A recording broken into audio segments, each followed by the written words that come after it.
Good morning, everybody, and welcome to the stream. So every 22 minutes a video explodes in supernovas. Only if she feels like it. That's completely up to her. She's gotten over her teenage moody drama, so, you know, at least there's no more of that anymore. Depending on the video. Some of them haven't gone through it yet. Good morning, everybody. I hope you're all having a lovely start to the day. We are back for more Outer Wilds. We're going to dive into the game soon and try to end the time loop. Not immediately, though. First, we have to go to the Quoom, because we've now learned all the lessons of quantum mechanics in this game. We haven't learned anything about quantum mechanics in real life, because that shit is difficult, and nope. If I'm going to study anything, it's got to be something absolutely useless to my future, like psychology. But fun, rather than, you know, mind-bogglingly painful. So yeah. Good morning, everybody. Let me, oh god, cursor's still on. Some games need the cursor, some games do not. Get out of here. So yeah, it's been an interesting weekend. I had yesterday off, which gave me time to do some interesting things. The Coom. Oh, not the Coom. That's a different thing. We can't battle the Coomers. That's just impossible. The Quoom is what we're battling. But yeah, no. Sunday, I had a good day. I set up my tablet. My tablet showed up. It was been fun. I saw that a lot of people on Twitter think that my handwriting has improved because of the tablet. It has not. I think you guys have fooled yourself because I was using a chalk version. And the chalk version already looks kind of like all over the place. And so, yeah, it's about the same. But a lot of people are like, yo, the mouse was holding him back. This looks so much better. It won't. Don't worry. Do not worry about it. Also, hey, Pixie. This is going to be so good. Thank you. I'm glad you're here. Thank you again for recommending this game. I'm so excited to see how it ends. And to find out how much I get destroyed trying to go through the Quoom. This is going to be like the toughest mental battle we've ever had. Which is why we are warriors of the mind. But yeah, no, I'm looking forward to using the tablet more often in different parts of like streaming and stuff. I was wondering if there's a way to possibly use it. Because you can technically, there's a little bonus thing on OBS you can get that lets you like write on your screen, normally with mouse scribbles. But I could like possibly set it up so that I could do that with the tablet and be able to write things pretty good. So that might be a thing. Or I might just do more drawing streams in the future just because I like doodling and writing stuff and I think it's kind of funny. We'll see if I end up using it this Saturday while we're doing the mythology stream. I think that mostly depends on how many people show up to the Totsu, how like distracted I am. We might do some scribblies or we might not. We'll see. It's hard to learn not to press too much on the pen on the tablet. Yes. And I keep pressing the right click button, which is part of the pen. It is what it is. And I have no idea how to use the program that I'm currently using. I might try Paint Tool Sai, which I've heard is like easier to get used to and better to navigate and less like intense on the CPU and RAM. So I might try that. We shall see what happens. Beyond that, we had a beautiful piece of music today. I'm glad Alec was in chat. I guess Alec knew I was going to play it today because they said it to me recently. And I was like, yo, I need to play this immediately on the next stream. I'm going to be killing the sun, so it's going to be perfect. But it was great to see Alec in chat. It was lovely to see so many people vibing with the song. Oh, still am. What up? I hope you're having a lovely day. I saw somebody say it felt like the end boss walking towards you. It really did. It's such an intense track. The guitar goes so hard, like the gothic elements. It's powerful. Kind of wish I had that for Halloween. I'm not sure. Maybe for Silent Hill 2 that would have worked. That feels like, yeah, Pyramid Head walking at you, just a bit less industrial. If the sun doesn't want to fight, then why so bright and burning? Exactly. It wants to be taken down. We're Wei Wuxian during the Sunshot campaign today. We are going to take down the sun. It may take us a while, but we'll get there. Also, I just realized because of this hair making me go a bit lower, yeah, I'll have to like go up a little bit. Wish we could share some details about the track. They'll get to hear about them someday. It's fine. The best things are worth waiting for, but thank you for letting us share it early. I hope some people enjoyed it in chat. I certainly did. I think it's awesome. Now I'm too far to the right. What the heck? Damn it, Archivist. Why hath thou head so big? There we go. That's perfect. Had to be a bit smaller, but now you can actually see my chin. We love it. Let's go. No spoilers? No spoilers. We don't spoil anything anymore. Not since pretty much all of our things were cancelled and we had to be like, everything's gone. So yeah, we'll see if everything comes to fruition in the future. Get to share it and yeah, hopefully have fun. With that said, let us resume our expedition. We will jump in and we will see how we're going to try and get to the Quoom today. Your horn's a bit to the front, Fu-chan. Oh, they are, because yeah. That's fine. They'll block my eyes a little bit. They're also rotating a bit more than usual, but it's okay. It's okay. My wig's also a little bit high. We're going to deal with all these things. I will bonk spoilers. Thank you, Pixie. And I hope you're having a lovely day. Thank you for being here, too. No more Fu Holland. No more Fu Holland. You could spoil Comfydants like fun Uncle Zanny.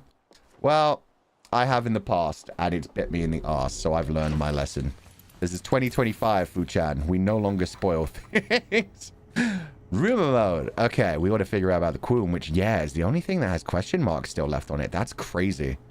We've really been all over the solar system. Okay, so there's something about the quantum moon locator. I don't know why it really matters, because we've been to the Quoom before. This one, 6th location, we haven't gotten to yet, because it said we needed to learn all the lessons before we could get to it. The Nomai detected a quantum signal coming from somewhere on Timber Hearth. I did not find the one on Timber Hearth. Wait, I did technically, but we can't turn the lights off in there. Nomai hypothesized the quantum moon might be a form of macroscopic. I don't know why I need to solve that, honestly. I'm just going to go to the Quoom. It's like, you know what? Nah, I'm good. I know where it is. I'll be fine. I can't equip Scout Launcher. Okay, we're doing this again today. That's fine. What lessons do we need to learn? Nothing, in my opinion. We've figured out everything. Okay, that's probably equipment. No, it's not. Definitely not flight, but I'll do that anyway, because it always messes around with our autopilot. Right? No, it messes around with our lock-on. Primary, secondary. Uh-oh. Oh, signal scope. I'm blind. That's what's going on.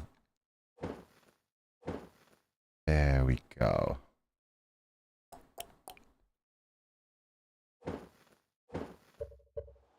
There we go.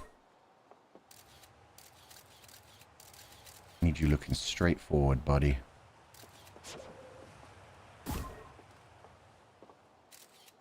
Yes.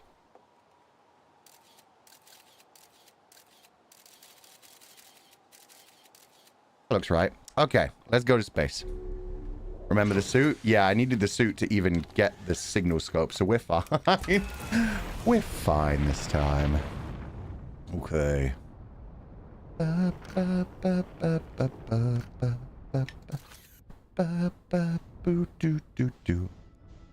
the Quoom? I think it might be, actually.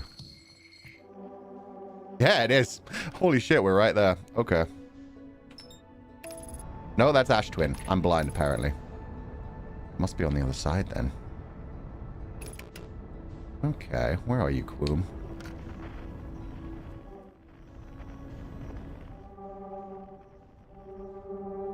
That's from my own planet. Okay, that's Timber Hearth's stone.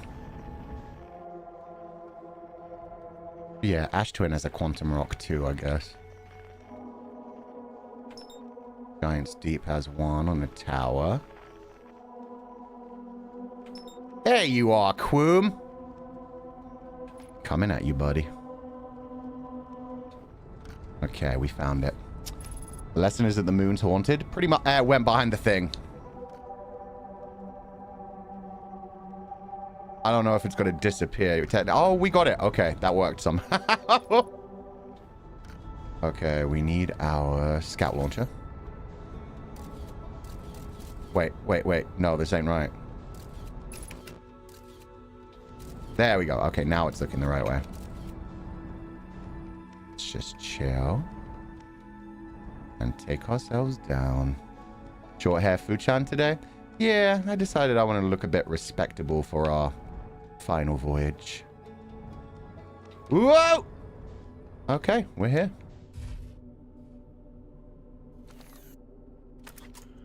Now. I still don't exactly know what we're supposed to do. What I do know is that we're in quantum space right now.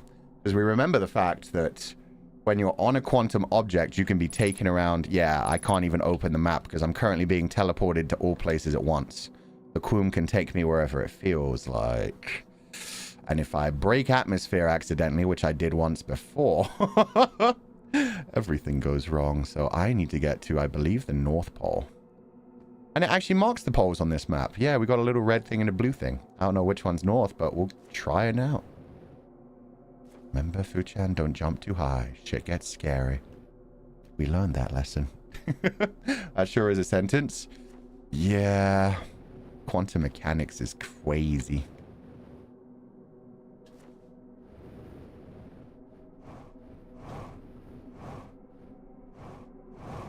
No, no, no, no, no, no. Okay, I'm still on the planet. Why do you just keep going up? Why are you trying to fuck with me? Why, hello there. What are you? Quoom can take him. Yeah, Quoom is kind of scary. Why am I crawling? Felt like I was moving so slow. Okay, buddy. Teach me your secrets again. Recall the rule of quantum entanglement. You have recalled the rule of quantum imaging. Recall the rule of the 6th location. Okay, the 6th location was all about the fact that I have to be at the North Pole for the 6th location. I don't know which planet that means I have to be above. I guess... I don't know, actually. If I look away, will it change location? No, but maybe if I look away from this completely. And go find it again. I have to make it go north, though. This isn't like last time? Yeah, no. Shit's getting real. How do I get up this silly little rock wall that wants me to go out of atmosphere? Oh... No, no, I don't trust it. I don't trust it. Maybe it's South Pole. Let's hope it's... Why am I gliding? Slow down. What the fuck? I was just flying for some reason. Whee! Oh, no. South Pole is where this dude died. Okay, so it's definitely not South Pole. It's got to be North Pole. There's his ship, too. Oh, I can get in his ship. Holy crap. That's rare. Ooh. If it's quantum space, then are we even in space? We're definitely in space. But are we in a safe space? That's the question. Solanum. I'm here. After watching it wander the skies for so long, I'm about to stand for the first time on the Quoom. As expected, my shuttle has landed at the moon's south pole. I'll make the remainder of my journey on foot. We don't know why the Quoom always welcomes its visitors at the South Pole, just that this is true. As a child, I considered such unknowns sinister. Now, though, I understand they bear no ill will. The universe is, and we are. So true. There are some things we'll just never understand. Just roll with it. I am ready. Well, you died about 3 feet from your ship, so you were not, in fact, ready. You did your best, though, buddy. You did your best. I wonder if I teleport this back, where would it end up? Because it shouldn't actually end up on the Quoom. It should go to wherever it launched from. Okay. Let's try north again. See if we can actually make it this time.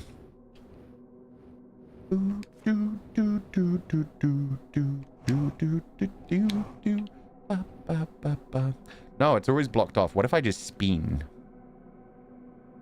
What if I just spin some more? Or what if I... how do I throw my scout?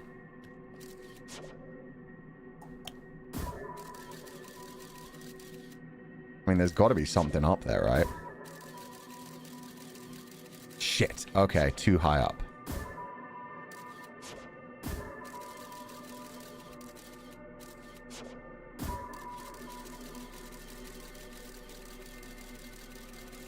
It didn't go staticky.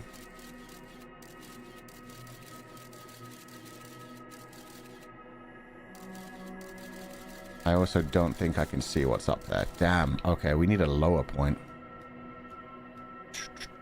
Okay. Oh, hello, Quantum Tower. What are you doing here, friend? We're in the same place again. Go away. We don't want you there.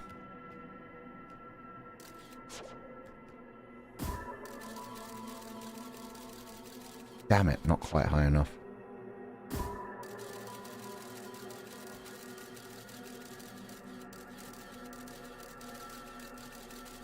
Damn. Yeah, okay, it broke again. It was glowing up there, though. Let's think about this. We can ride these rocks to different locations. If they're floating, no, because they can't get dark enough, huh? Oh, no, they do break atmosphere. Hello, tower. So we should be in a different part of the universe now, right? Because you're in a different location. Oh, if I turn off the lights inside there. I'm so dumb. I'm so dumb. I learned this lesson. You haven't moved, though. Interesting. Okay, close door. And turn off lights. And then we should be able to just randomly teleport.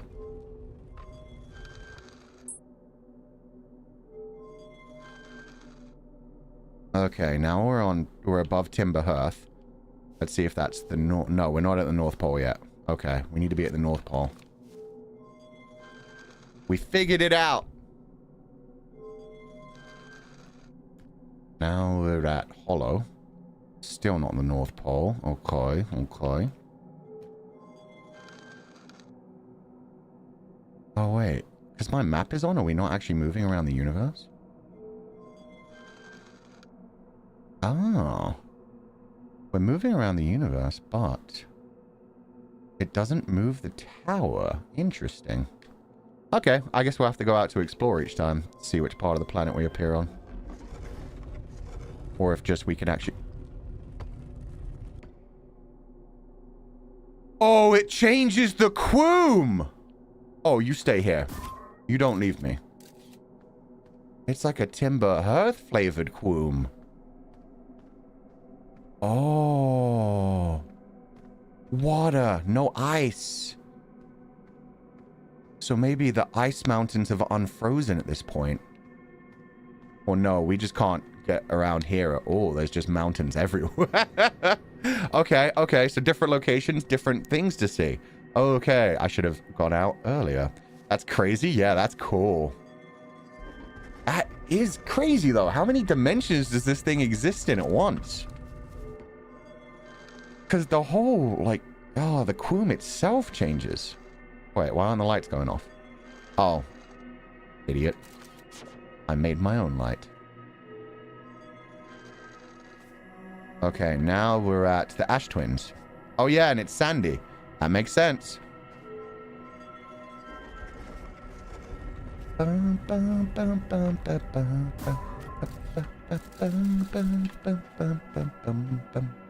Okay, we have a bit more room to wiggle around here. Everywhere all the time until it's observed. Ooh, it's the everything bagel. Yay for quantum mechanics. Boo for quantum mechanics. I wonder if the crashed ship is still... Yeah, okay, dead guy's still here. Man. Imagine having your body in, like, eternally unable to be collected. That's kind of crazy. Like a toddler, everywhere all at once until directly observed. And you just gotta hope it's not dead when you find it. So, we've got to go through, like, all these different locations and see what they actually show to us. I'm also just now realizing I have limited fuel and air. My air seems to be fine, but fuel might be a problem after a while. But it's fine, because I'm a warrior of the mind. Okay, this one has a lot more space to wiggle around, but you still can't get over the silly mountains. They will still not let us north. That's fine. We'll figure it out. So,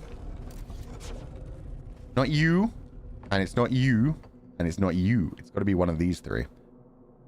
I doubt it will be the Eye of the Universe, but that would be funny. We've been spending all this time trying to find the coordinates for the Eye of the Universe, and then we could have just ridden the quoom to it. Nope, Timber Hearth, we do not want. Ooh, Epic fan confirmed. Yeah, I'm different days. I'm obsessed with different songs. Oh, I hear wind. We're at the Eye of the Universe. What the? That's cheating. You can't do that. I worked hard to find this location. Oh, what the fuck is the ground made of? Oh, okay, that makes sense. What the shit? Oh. Oh, no, no, no, no, no. Okay, so we're inside a bunch of quantum rock. Maybe that's how it survived the death of the last universe. I mean, the Big Bang, I guess. I'm imagining the Big Crunch is a thing, but... yeah, maybe it was quantum material, so it both existed and didn't exist when the boom went boom. Huh. Okay, so now we've seen what the eye of the universe looks like, and it is very colorful. Occasionally texture blocky. Space is scary? Yeah, it is.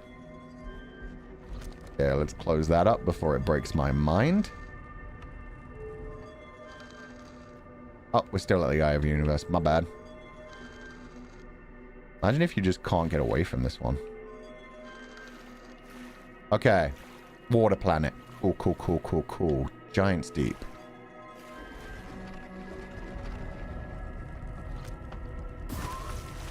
Ooh, the splash. Let's go. Oh, I can go much further north this time. Hello, spaceship friend. No way you have a fucking tornado this time. That's cheating, dude. Like, how the fuck am I supposed to get through that? That's just rude. That's just rude. They really don't want me to get north. Is there any way to get under it, like on the actual planet?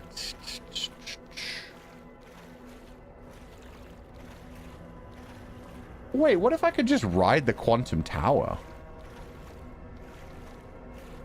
That'd be fascinating as well. Like if we rode the quantum tower in this planet that taught us like the first quantum mechanics. But no, I don't think you can turn off the lights there, so you wouldn't be able to ride the rock. With the power of friendship? Yeah, there's no way to go down. This feels very interstellar right now. A water planet that was evil with time dilation.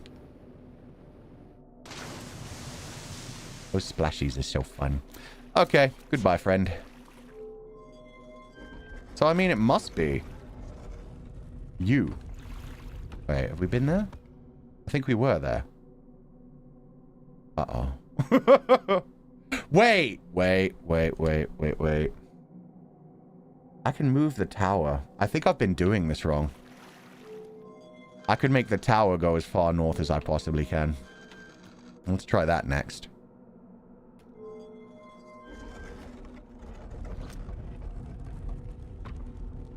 So I've been keeping the tower in place so that I didn't lose it, but maybe I want to make it as far north as I can before I lose it.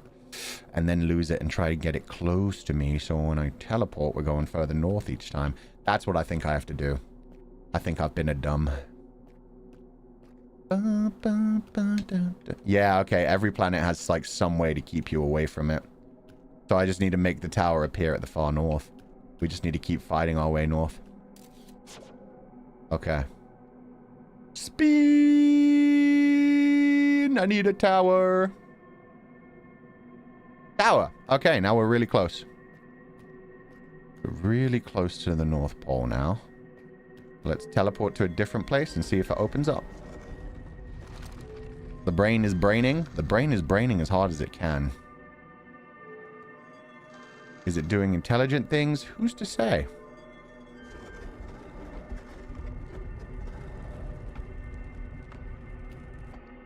Okay, we still have this problem. But maybe... Okay. Let's think about this. You can ride a... That scared the shit out of me! You can ride around the tower, which is cool. You can hold things in space. I need to get further north. Which means... I need to somehow make you disappear. But you don't disappear. You're fixed there. No matter where I go, the north point is always fixed in this stupidity. How would I fix that? How would I fix that? Is it? Yeah, it's definitely not changing. Even when I don't observe it. It's the exact same orientation. But what if...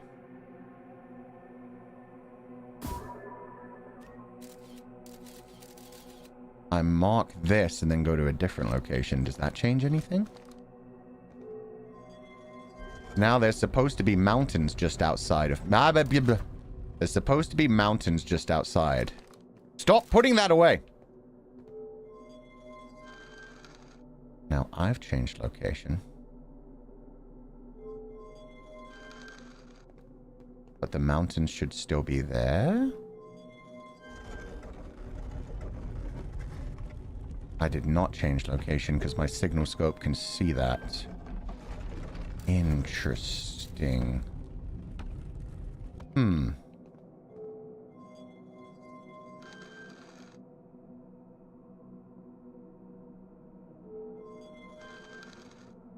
Yeah, we're just not moving this time. Because my signal scope can see that. Okay, that's aggravating. So what do I do? How do I make myself go north? Maybe we just keep teleporting. We're as far north as we can for now, so we just keep teleporting and hope. We're in Water Planet. No, we're not.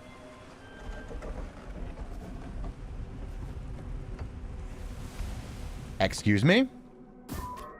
Well, we can head north again.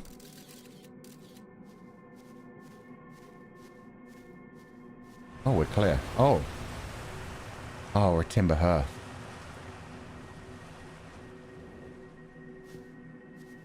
Okay, so if we just make it appear here, we've got the far North Pole.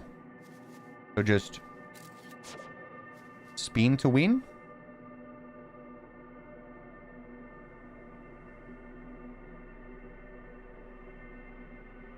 No, you need to come closer, sir. Appear behind me. I said appear behind... Yes! True north. North Pole, baby! Okay, now we need to go to the 6th location. Okay, true north. 1, 2, 3, 4, 5, 6. So the 6th location... I guess is the eye of the universe, actually.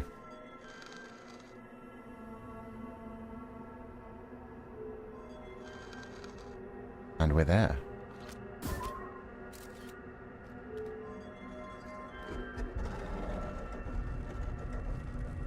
We're in. Hello there, 6th location. Okay. Step 1 complete. You stay there just in case. Oh, the music changed. Wait, don't tell me that's the end of the universe. That's the end of the universe. No! It took us so long to get here! Okay, well, we know how to do it now. Towers at true north. Is there anything actually on this planet? On the eye of the universe? There was time now. There was time. Oh? Now it's fucking around with me to the south.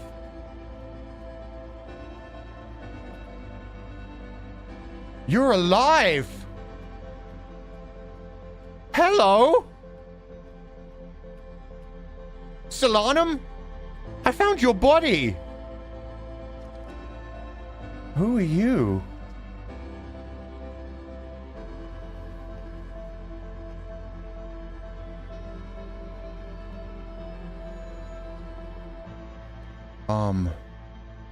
Mask.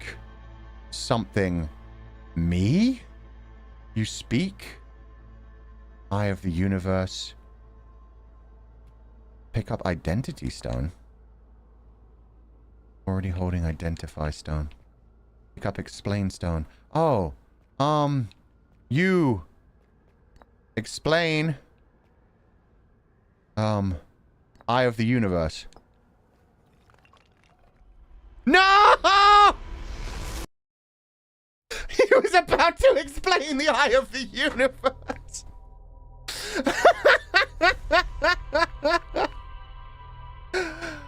Okay, so Solanum is outside of time. He's both dead and alive. He is Schrodinger's Solanum. We just found you. I know, that timing was crazy. The man was literally like, okay, I will explain to you the eye of the bye.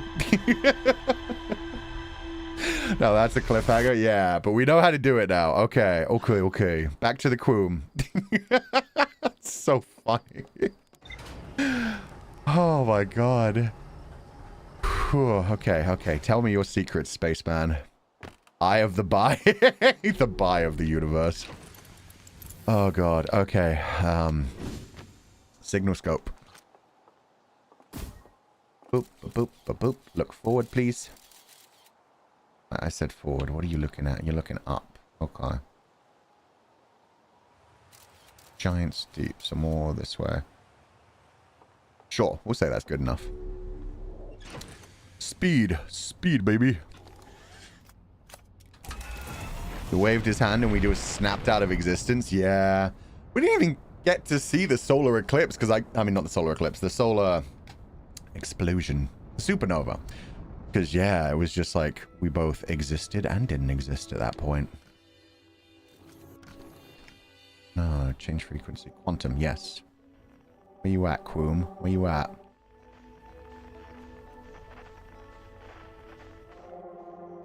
Unknown, not my Quoom. Cave shard. Quoom! Summon for ya.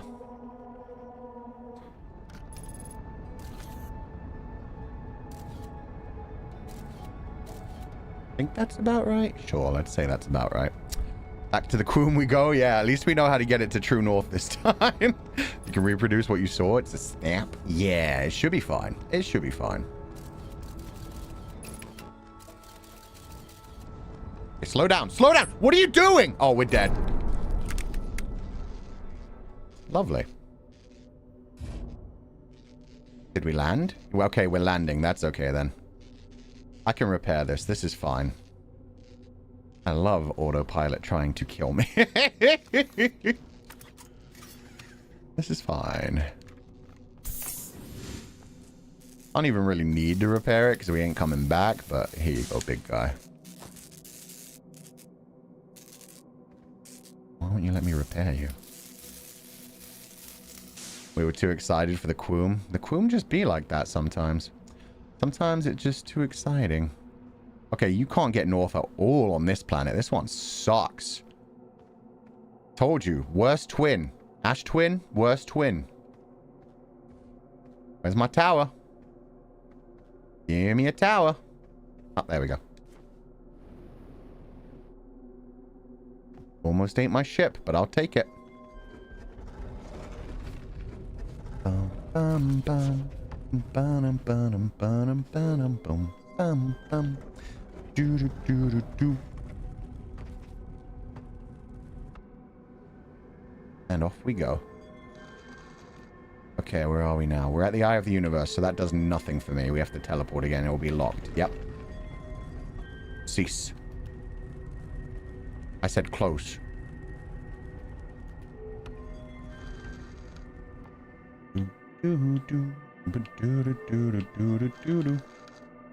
Okay, Timber Hearth. That's a good start.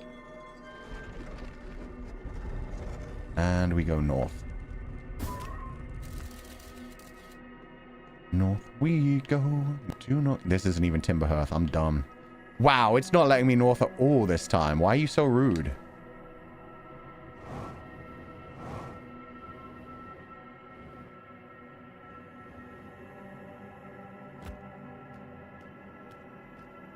Okay.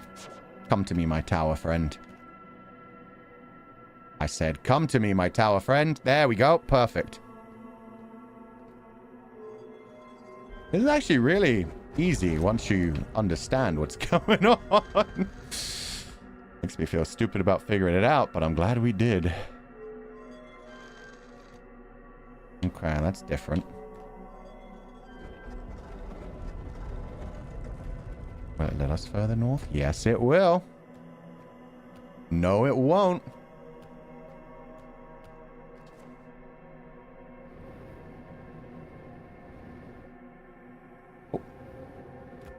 Just a little bit further north. Okay, tower, where you at? I don't know. I want you this way. No, no spaceship.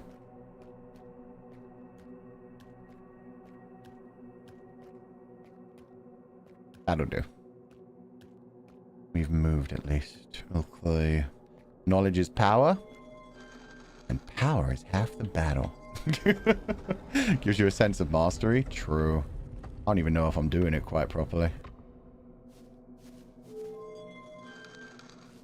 Okay, Timber Hearth. That's good. How we got there last time. Yeah, Timber Hearth. Timber Hearth is nice. Timber Hearth is safe. Timber Hearth always gets us north. So we spin.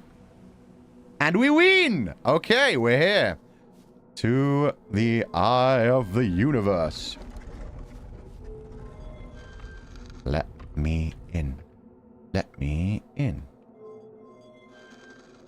Nope. Fuck you, Timber Hearth. Water planet? Not good. Yeah, go away, Giants Deep.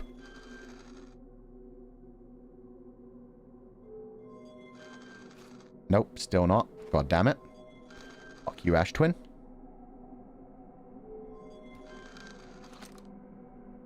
God damn you. Why are you like this? Timber Hearth is home. True. Timber Hearth is love. Timber Hearth is life. Wow, you're really messing with me. Back to Timber Hearth, huh?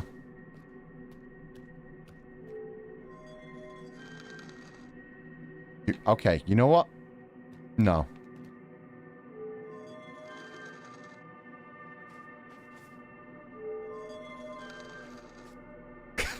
Went from home to fuck you so quick. I mean...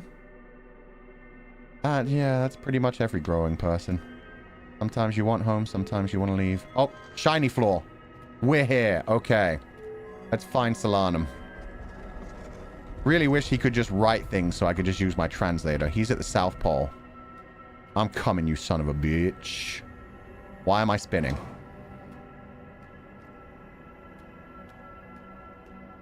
Okay, we're not spinning anymore. Good, good, good.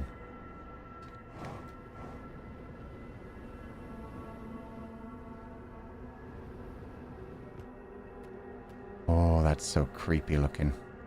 The butthole of the universe. I guess you could call it the eye of the universe. It does kind of look like the black part of the eye being swallowed up by the iris, but I'll call it the butthole of the universe. Hey, Solanum. Where are we?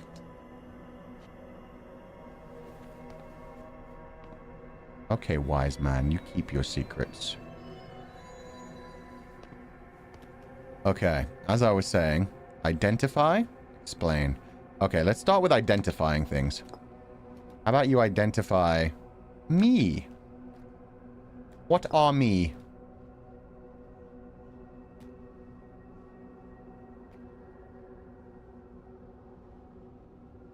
Mm-hmm. Oh, okay, that doesn't work. Identify the quoom.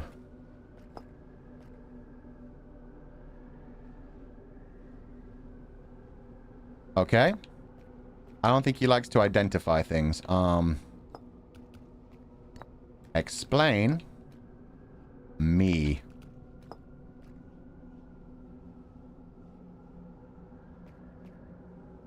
You fucking with me? Explain Eye of the Universe. That worked last time.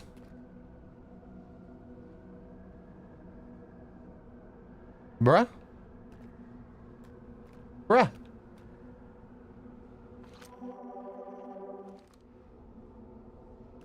Is it the wrong way around? Eye of the Universe, explain?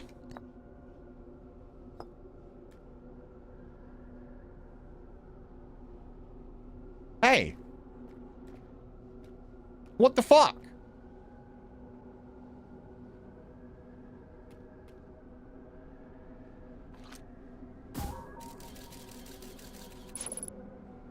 Oh. That's terrifying. It's never happened before. Ah. Oh.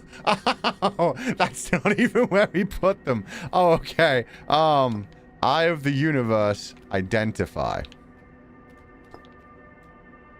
Thank you, Solanum. So I wasn't here we go. So I wasn't even close to actually getting the information before. Solanum was only just opening up the option. We are orbiting the eye of the universe now, although we cannot see it. Only the Quoom's reflection of it. The eye is older than the universe itself, and my clan believes it dwells in an extremely distant orbit around this star system. Yep. I can teach you some things about that, actually. Instead of identify, then, explain that. Ooh, that's how you write with things? That's sick, actually. I had no idea that's what that was for this whole time. She must be so confused. This might not even be the first time a random alien has come to ask her questions about things, honestly. This may have happened a lot of times in the past. She seems quite, you know, chill about everything. There's a fundamental uncertainty throughout the universe. Normally this uncertainty is only observable on a very small scale. As one approaches the eye, however, that uncertainty grows enormously. The Quoom probably exhibits macroscopic quantum behavior because of its proximity to the eye. Oh god, the eye's even worse in quantum mechanics bullshit? Oh god. Shards that broke off from the Quoom have a similar effect, as I imagine you've seen elsewhere in this star system. Aw, you trust me. Yeah, I guess I wouldn't have gotten here if I hadn't found them. So cool being able to meet a Nomai. Yeah, it's sad I can't explain things to her, though. Wait, she hasn't really existed until you saw her, so I wonder how she experiences time.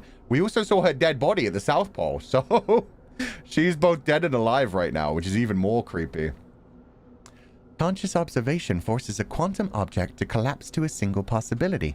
But what would happen if a conscious observer somehow entered the eye itself? Over time, this has become my clan's greatest question. I see. Conscious observation forces a quantum object to collapse to a single possibility. Okay, so yeah, that makes sense. Okay, next up. I don't want to explain, because explain is the deep one. Want identify. Let's identify everything else. Let's identify the Quoom.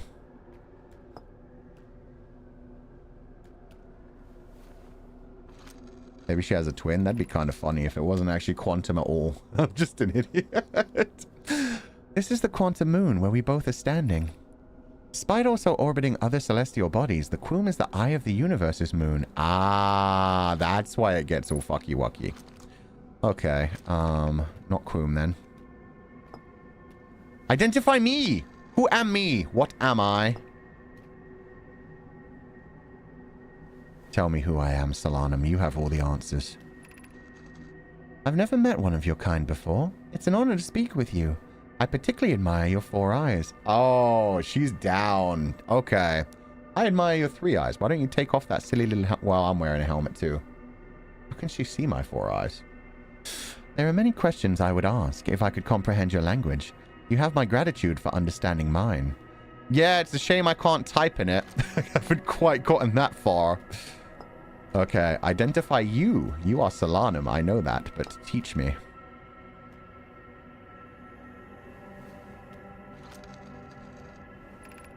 I am Solanum, a Nomai. My clan arrived in this solar system before my birth, and we now call it home. Yes, you do. It's my home now. Identify... Okay, we did all of that, so now it's time for explanations. Explain me. Go ahead. Do your best. What am I? Who am I? What are my thoughts, my theories, my appreciations of life? I imagine your purpose here is the same as mine. To learn about and to find the eye of the universe. Nah, I did that a while ago. I can get there whenever I want. I just didn't want to break the time loop. I'm unsure how you arrived here. However, perhaps you came from another star system, as my clan originally did. No, actually. I wish I could talk to you. I am the little baby fishies you guys knew about. Explain you.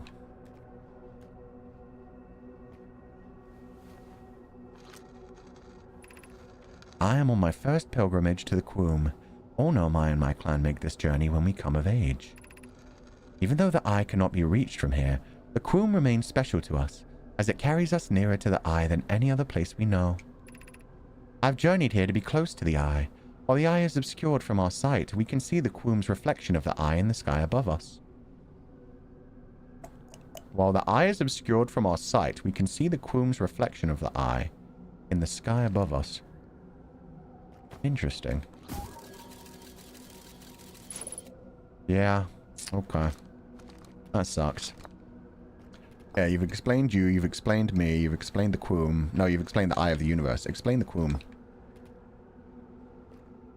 Oh no, my? Yeah, this is just a part of their journey of their lifetime. Have you encountered a quantum shard on another planet? The shards look the same as the Quoom surface does now, while at the eye. From this, we can reasonably infer the Quoom's natural state is as we see it now, and that the eye is its primary location. Yeah, makes sense. Given the Quoom is the eye's moon, it's likely that any characteristics the moon exhibits are also exhibited by the eye itself. The Quoom and its shards, for instance, are quantum. Thus, the eye is likely also quantum. Good thing we shoved a probe right into it. In fact, this moon is probably quantum because its proximity to the eye made it quantum. The same way that areas surrounding quantum shards that landed on other planets eventually become quantum too. Does that mean it could also slowly make everything quantum? It orbits the eye? Yeah, its true location is orbiting the eye. And it made it eventually become quantum. And I guess, yeah, the Eye of the Universe, if this is a moon, it probably broke off of the Eye of the Universe at some point. Interesting.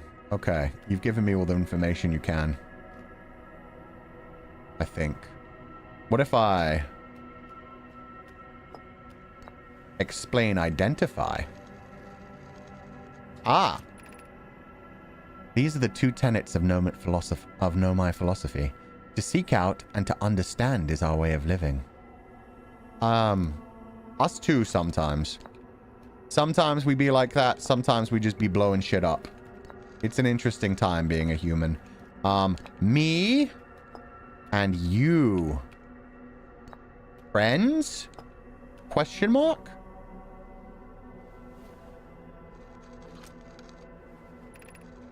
We do not have much connection, you and I. We are not getting lucky tonight, guys. Still, this encounter feels special. I hope you won't mind if I think of you as a friend. Okay, that's good enough. I'm quite happy. Okay, what about you, me? How do you feel about me? Does the order matter? No, okay. The order does not matter. Matching things matters, but okay. Me? Quoom. Friend-zoned? I'm happy being friend-zoned. We're learning a lot. This is like a teacher more than anything else. Is this your first time on the Quoom? It's my first time here. If you've come here looking for answers, I hope you find them. What about you? How long have you been here? She's just going to be like, I got here 2 minutes ago, but I'm also dead. I found my own corpse many times. Me, you flushed you? Yeah, we need more stones. Did time stop for her? Every time I'm reading something, time stops to give me more time in each loop. Like many of my clan before me, I journeyed here to see the Quoom's reflection of the eye. This is the closest any of us have come to seeing the eye itself. You may think I'm strange, but I have a hypothesis that I may not be entirely alive. Correct. Perhaps my journey has reached its end. Oh, no. What if I came here with a picture of her dead body? Oh, I wouldn't be able to do that because then I'd be observing the moon. That would have been fucked up, though. Okay. You, Quoom, me, Quoom, Quoom, I. Quoom, I. I mean, that'll just tell me about it being the moon for the eye again, I'd imagine. We already kind of did that. I imagine you've noticed the Quoom changes its appearance depending on which location it's currently orbiting. For instance, the moon looks quite different when orbiting Giant's Deep than it does when orbiting the Hourglass Twins. Because the quantum moon clearly changes in its different forms, the eye, being this moon's primary location, must be similarly malleable. From this, we can hypothesize that the eye represents extreme changeability. That said, despite its malleable nature, the Quoom becomes locked to one specific version of itself when it's consciously observed. What would happen if a conscious observer were to enter the eye? I think that would break my mind, actually. I'm kind of scared about what's going to happen. What about Eye of the Universe? Nomai. Have you ever been to the Eye of the Universe?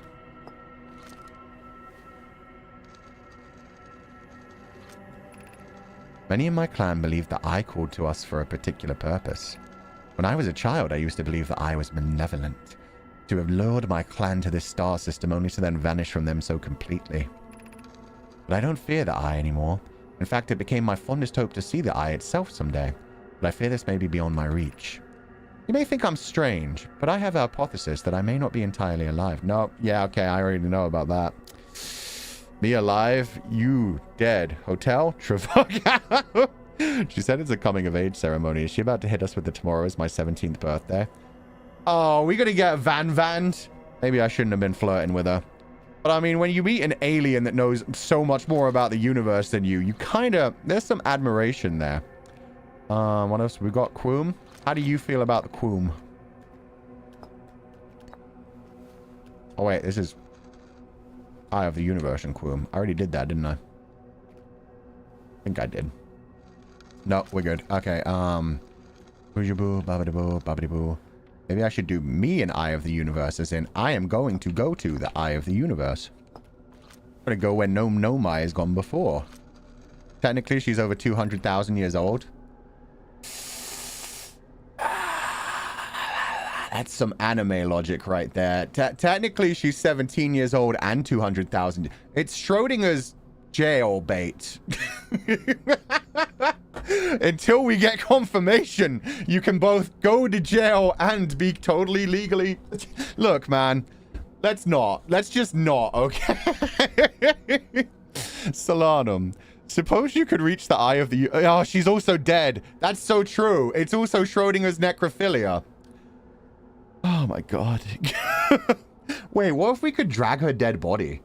If we could drag... Because technically, we don't have to take a picture to drag her dead body and then manage to get to the Eye of the Universe's North Pole, Moon, whatever. When I say minors do not interact, I mean it. Exactly. Exactly. If I can observe her... If she can observe me, she has to be 18 plus. There's a maturity thing on this string. Suppose you could reach the Eye of the Universe. Would you try to enter it? Yeah, that's my plan. What do you imagine the effects of a conscious observer might be? See, this is what I'm afraid of. I get into the Eye of the Universe, and then I see all possibilities outside of the universe at the same time. Is that just like becoming God? Is that seeing... Because you can technically see things before the universe as well, because it existed before the universe. Oh, God. Yeah, I don't like that idea. Okay, I think I've done, like, everything, haven't I?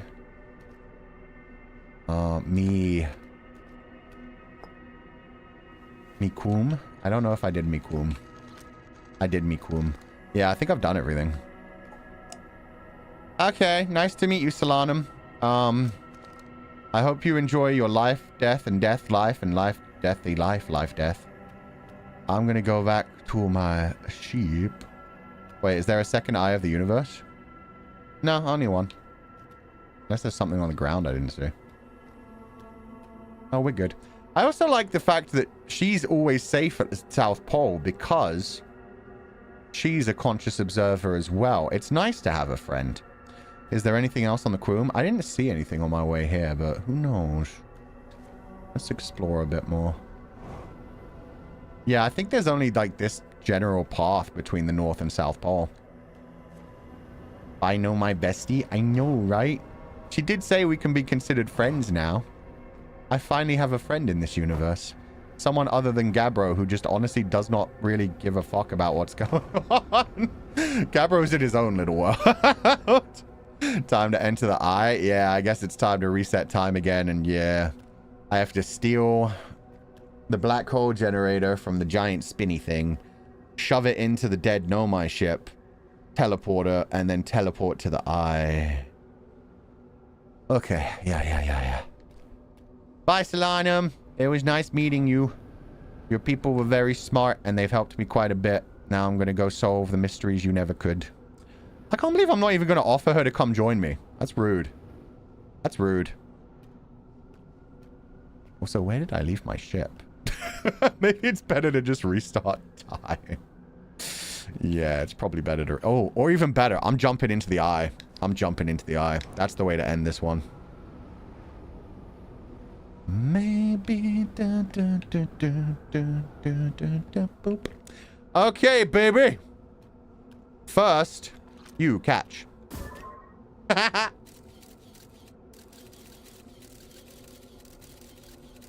Okay, no, I want to have a picture of you while I go to my death. There we go. Okay, you'll always exist at least. Bye-bye!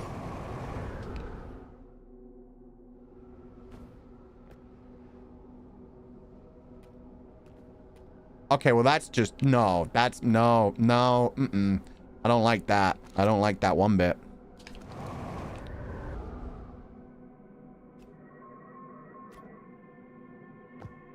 Oh! Solanum, no!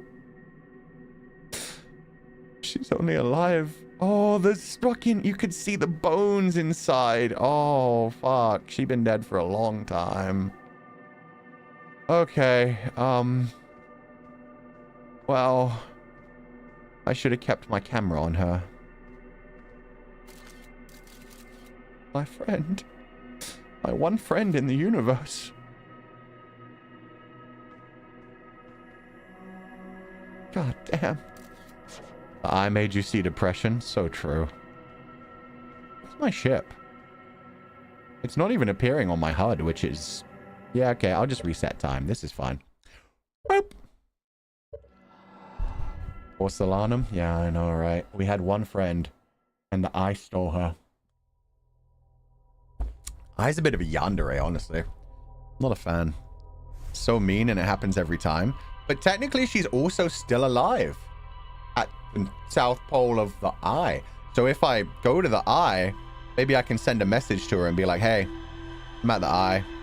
Don't you feel kind of pathetic? Yeah, it wasn't too hard. It was pretty easy for me. Are there bodies everywhere because she became part of the stars? No, the bodies are a whole bunch of different ones.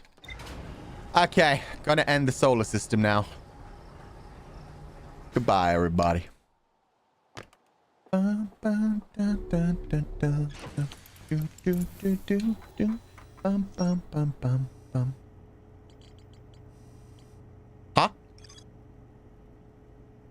Alright, I never actually studied that quantum signal. That's fine, we don't need that. And I already located the Quoom, so I don't need that. I met a living Nomai named Solanum at the South Pole. The quantum moon is the eye of the universe's moon. At this location, the quantum moon becomes a reflection of the eye itself. The eye is likely the source of all macroscopic quantum phenomena in the solar system. Solanum wonders what would happen if a conscious observer were to enter the eye. Solanum has a hypothesis that she may not be entirely alive. She's correct. She is Schrodinger. Solanum. Okay, so. How did we get to the Ash Twin? Shit. We went to one of the twins, and then we went through the teleporter that doesn't lead to the sun. Frick, it's been too long. Okay, it's definitely the other twin. It's the Ash Twin. We went to Ash Twin. We had to go to one of the teleporty things, but I don't remember which one yet. Would you like a reminder? Not yet. I think I can figure it out just by looking at them when they slowly uncover. It takes a while for them to uncover anyway, so we're like way ahead of time. We're fine. So she's like Schrodinger's cat? Yeah, she's both alive and dead at the same time. She is dead at the South Pole if it's anywhere other than orbiting the eye, but at the eye, the South Pole, she is alive. It just depends on where you observe her from. If you observe her from anywhere other than the eye of the universe's South Pole, she's already been dead there for a long, long time. You got time to think? Yeah, I got time to remember. I can honestly, yeah, I should read my ship logs. Let's land.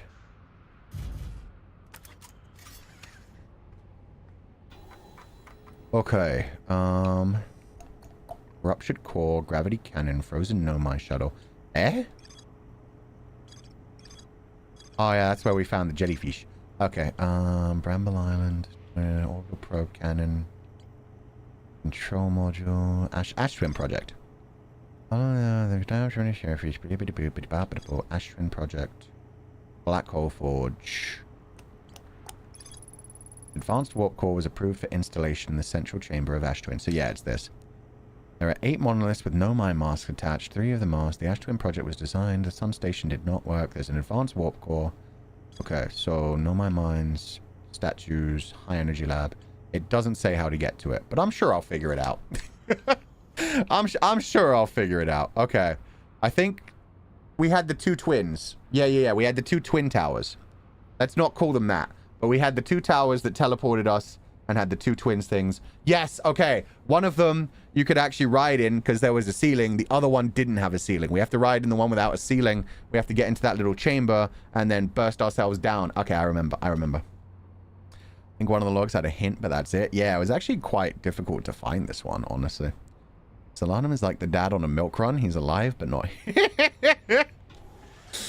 Oh no, Solanum went to get milk. And then we never saw her again. We're not... Okay, good. We are finally draining sand at least. Maybe one day... This is going to take a while. Maybe I should go rest at the campfire. Warriors of the mind. Where's that campfire friend? There he is. Yeah, let's just give it like 3 minutes of rest at the campfire just to speed things up. Oh.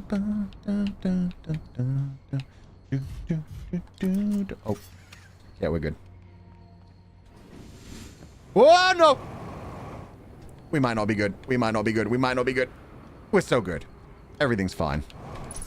Didn't even slightly doubt it. Everything is always fine. Hey, little friend. Let's not tell you about the universe ending just yet. I have a question for you. How do I know if I've spotted a supernova? What are you doing out here? Where should I explore here? How dangerous? I found something. Found your notes about the Adarok's main crater. Found Nomai writing about the Quoom. Found Nomai that the universe is dying. Quantum moon. Oh yes, everyone loves a good mystery, don't they? Who wouldn't wonder about a moon that's sometimes there and sometimes not? I observed the Quoom orbiting each of the 5 planets, but sometimes it quite simply disappears from the sky altogether. Maybe there's another place it travels to. Yes, the 6th location. Unfortunately, if there is, I've never seen it. Perhaps if I take a closer look at these star charts. Okay, you're boring. I can't even tell you things without you breaking your mind, so... I'm just gonna eat a marshmallow. Wait, I'm doing wrong. Oh, I'm not that. Goes off. There we go. Nerd alert. He's doing his best. He just doesn't have all the pieces of the puzzle. That's not on him. Really, that's on me. I don't have the option to tell him things. Ain't it warning you? The world's gone up in flames. Ain't it like life? You're flooded there. Yes. Sad, depressing words. We are in an end of the universe kind of time. Okay, that should be enough time. Where's my ship? There we go. Whee! Refuel. And let's go. Where you at, Ash Twin? Oh, of course you're on the other side. Whee! Okay, there's the twins. I've just missed my time to teleport. Well, fuck me then, I guess. I'll have to wait for one more rotation.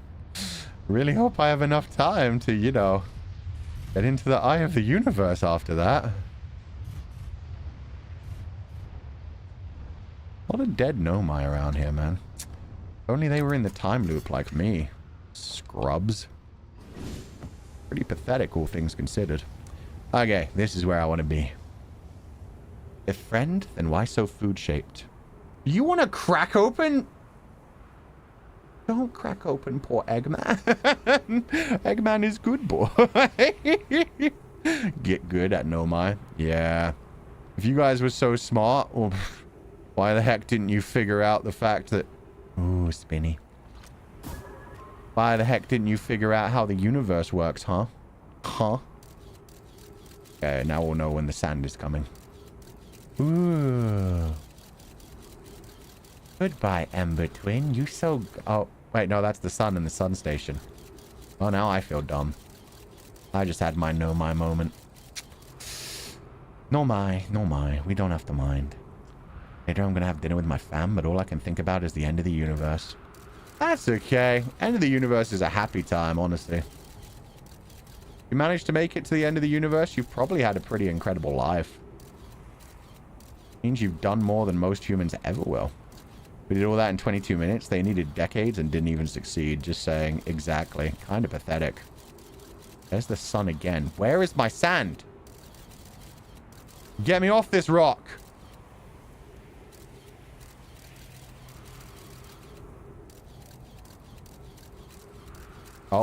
Oh.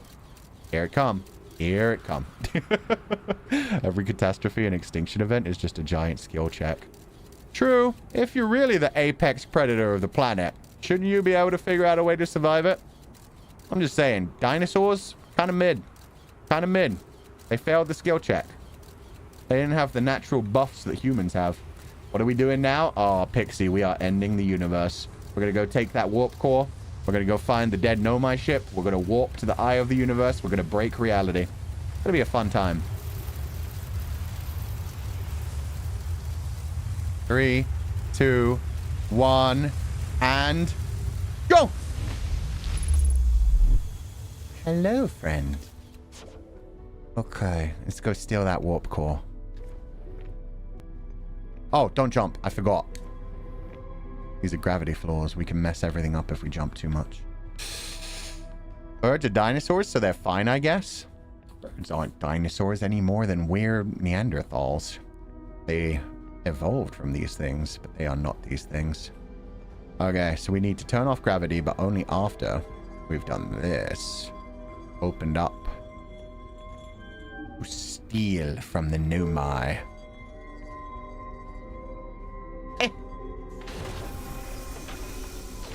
Now we turn off gravity. And we say, hello, warp core friend.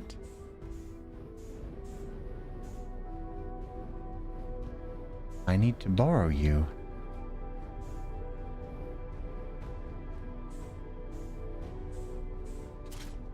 Okay. I don't like that the music just turned off. I know what I've just done is just doomed this solar system, but god damn it, there's a reason, I promise you. Do we need gravity to teleport? Nope. Okay, we have a warp core. Ow! I'm about to fuck around with the universe's integrity. My ship is in here!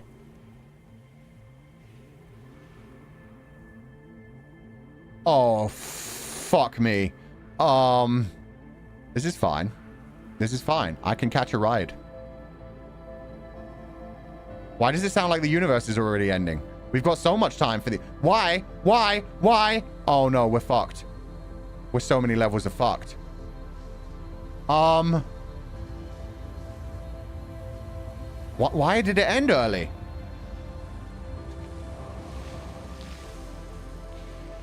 Take me. Oh, God. Forward.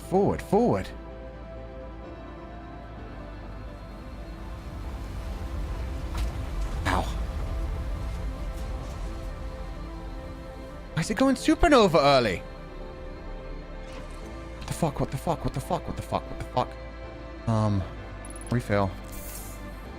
Okay, I need to go so far. Okay, no interloper. I need to get to...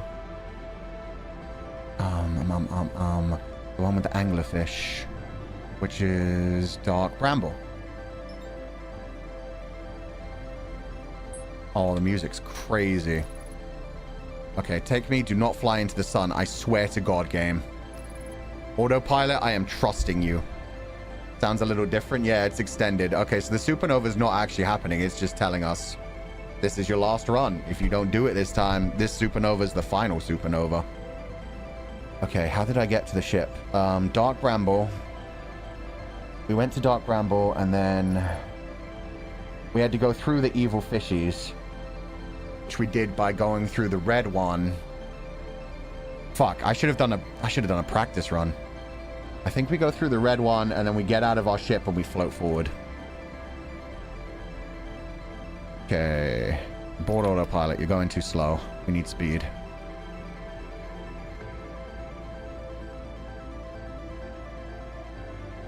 There we go. We need speed until we see a fishy. And we need absolutely not speed. Okay.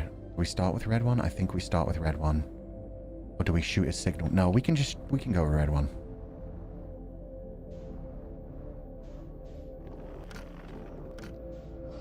Oh, there's a fish behind me! No, no, no, no, no! Not like this, not like this, not like this! Okay, get out of the ship, get out of the ship!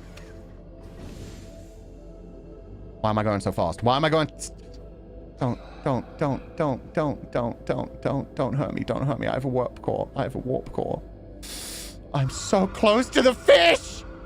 Don't hit this tooth, don't hit the tooth! Oh, okay. Okay, okay, okay. I just need to get past their stupid eggs. I just get past their stupid eggs, then I think I'm home free.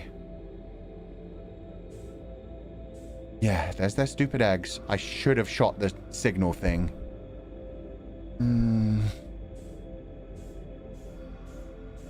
Where do I go after the eggs? Oh, I should have shot the signal scope. Oh, no. Distress beacon, maybe? No, I might be fucked. Uh-oh. I remember we went past the eggs, and then we went through one of these teleporters, but I do not know which teleporter. It's one of these two. I'm going to say it's the closer one. There's a fish there. It's not that one. That's not a teleporter. That's a fish. It's got to be you. It's got to be you. It's gonna be me. Teleporter. Okay, it's got to be you. Cause I'm a warrior of the mind. Okay, a bit more speed.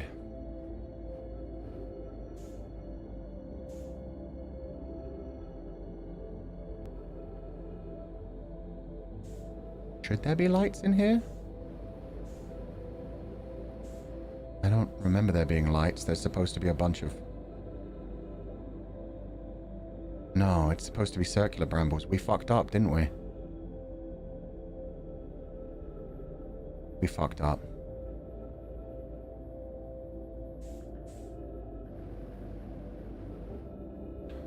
Yeah, we royally fucked up. This ain't right.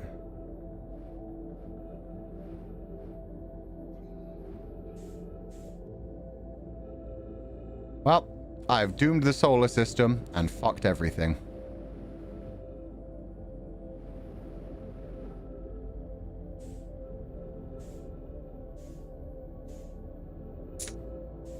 Such is life, I guess.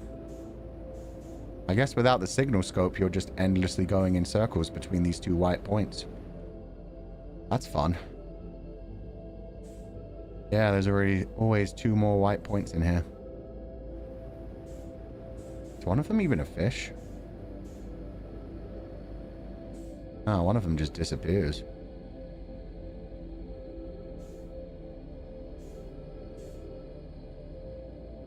Shit. This is the end times, Comfydants? Yeah. Yeah, I screwed up. Don't want to go through the one with 2 points. I want to go the one that's different than that. Can you not pull out the signal scope? Hey, fish friend. You can't see me.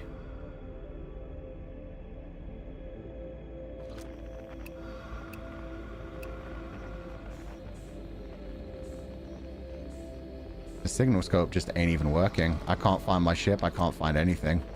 I didn't realize that if you did this without doing the signal scope thing, just nothing happens. Well, what happens when this one fucks up? I mean, where do we go from here? Hey, buddy.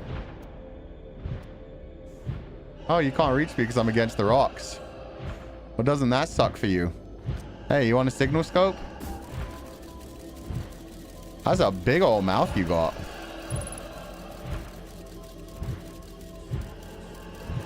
Duplicate signal. Oh, so you are also.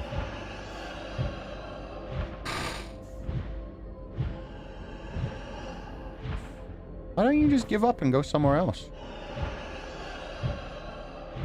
What if you go hunt down this signal scope? No? You're not cool. You are not friend-shaped at all.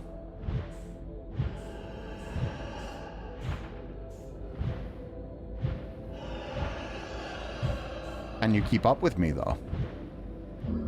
Yeah, okay. What the fuck even happens now? You are dead! Okay. Oh, credits roll and everything. An actual game over. Damn, that's our first one since the first bit. We blown up into space. Rough, dude. Rough. You're dead for real? Yeah. The universe didn't reset that time. That was a time in which, yeah, we just killed ourselves. It's okay. You and Solanum are legal now? You're both dead? True. True. Technically, I think that's like off the menu kind of thing, but you've got this? Yeah, we do.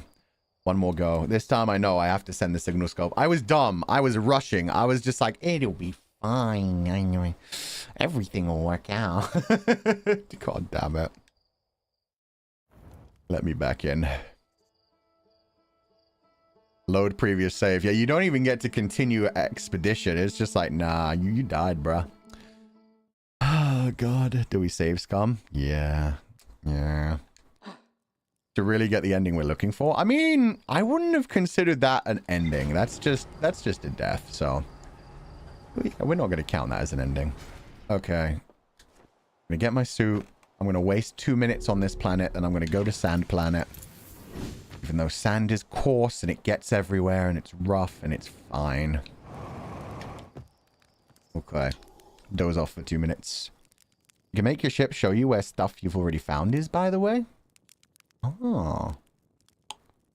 Didn't know that. That might have been useful, actually. That might have been useful. Isn't death an ending on its own? Yeah, I guess so. It's just not an ending that we want. Okay, yeah, roughly 3 minutes. Oh. Right.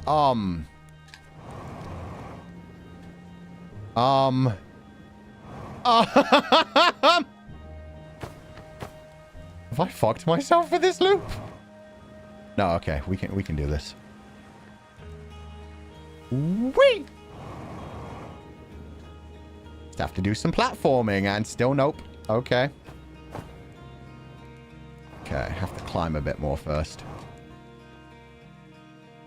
Might be the dumbest thing I've ever done. I'm trying to get off the planet and I've managed to stick myself on the planet.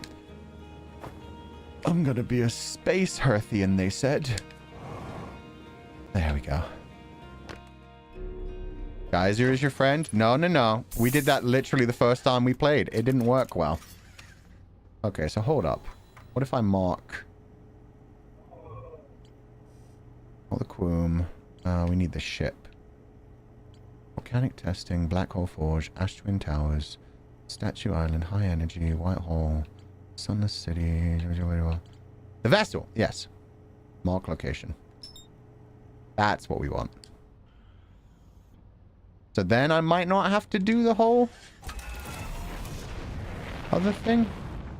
Signal scope? I guess we'll find out. Yeah, we'll roll those dice again. We'll skip the signal scope again.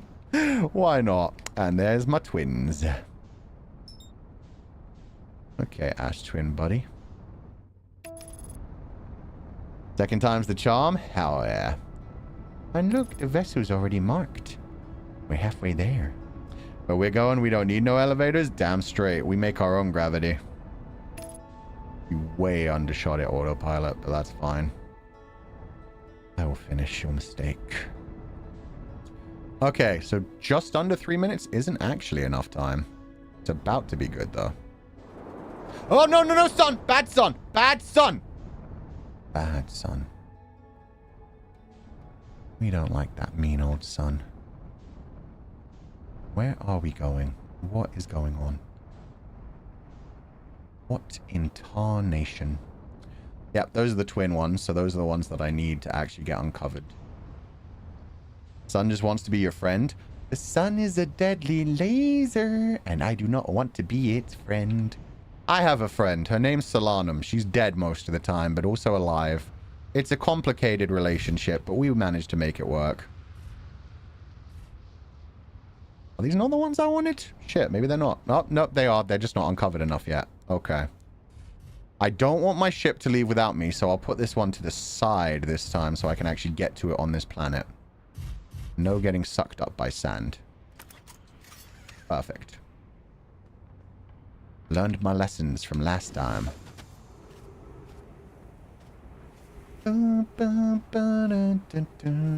Wait. Which way is it? There it is. I hope. Yeah, this is them. Let me in. Let me in. Let me in. Let me in.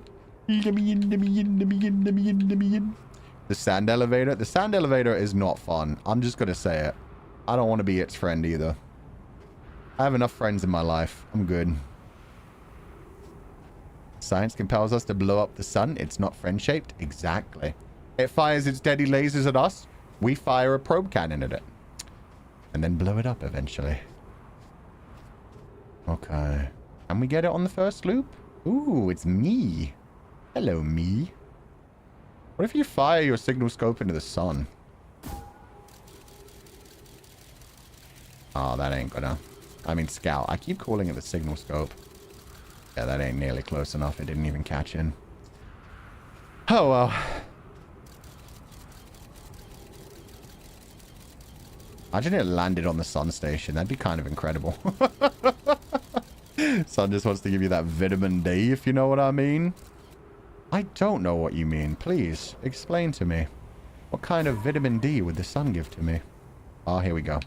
Okay, so this is the first loop. This is as much time as we can possibly have. I'm doing better than last time, actually. I'm doing better. We're learning. Look at that idiot. Silly old gnome I didn't even know how to teleport. You dum-dum. And... Oop. Okay. Time to rob the smartest people in the universe. The sun kind of vitamin D, Fu-chan. I still don't know. I don't get it. Dick. Thank you, Moopy. Okay, that makes it very clear. There are no questions in my mind anymore. It's Dick. Do, do, do, do, do, do, do. Wee.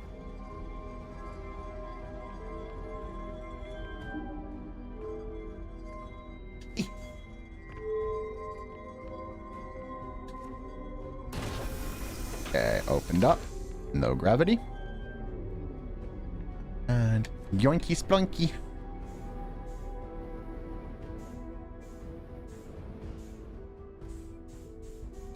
Grabbed it while moving. Hell yeah, baby. The sun gives us vitamin D. True. But do we need it? I can get enough... Ow! I can get enough vitamin D just from stealing it from other sources.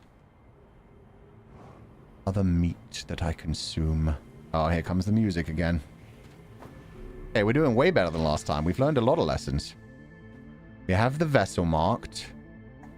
So let's try this one more time without actually using the scout. Let's just go to the vessel.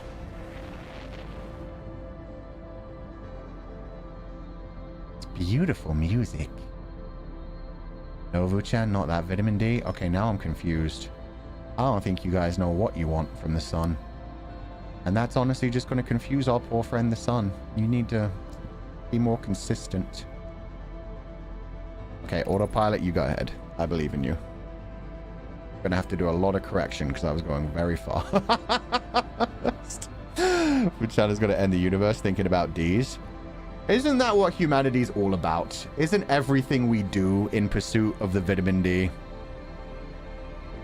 Oh, hell yeah. You're coming in kind of hot. Autopilot? Autopilot! Oh, dear God! Okay, no, they did okay. They did okay. You know what? That's fine. I can do this. 3 kilometers away from the vessel.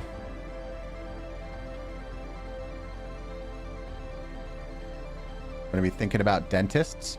No, it's Kyo-chan that thinks about dentists. Okay, red one. Always red one.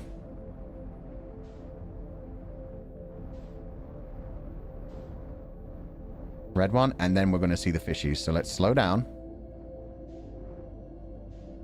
Relax. Relax.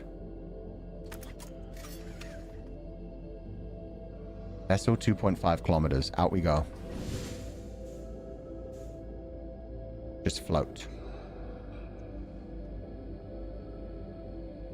Don't eat me. Don't eat me. Why am I going to crash into one? This doesn't normally happen. Oh, I'm so fucked. I am so fucked!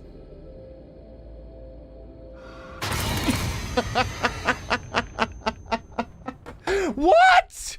What? That never happens! Oh, that's such bullshit. You can't even course correct once you're there. I don't actually get how to do that. Okay. Load previous save. We have to do all of that again. Oh, they really need save slots in this game for this particular moment. You don't have to leave your ship, Fu-chan, but I've never learned how to do that.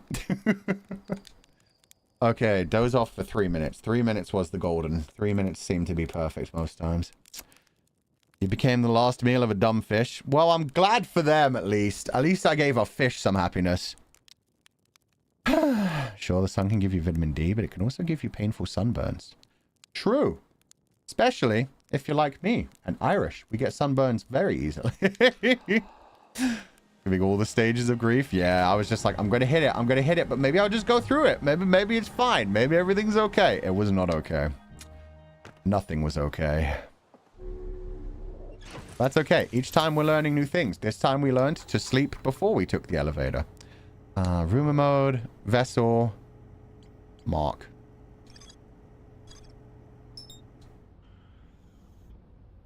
Okay, that's marked. Let's go. Kuzo. Run it back? Yeah, okay, fine. I'll try not getting out of the ship this time. But it's so scary. It's so scary. I've never done that before. Where are my friends, the twins, at? There they are. Take me and don't take me into the sun, for the love of God. Accelerating towards destiny. Oh, no, not Ember Twin. My bad. Ash Twin. I think we're far enough. Yeah, we're good. We're good. We learned that this, in fact, was not fine. To be fair, I didn't ever say... Oh, hey, interloper friend. I didn't ever say that time it was fine. I knew pretty much straight away that I was fucked. This is an educational channel. We've learned a lot about quantum mechanics throughout this game. It's been fun. Okay. The sand is sanding. Just a gravity.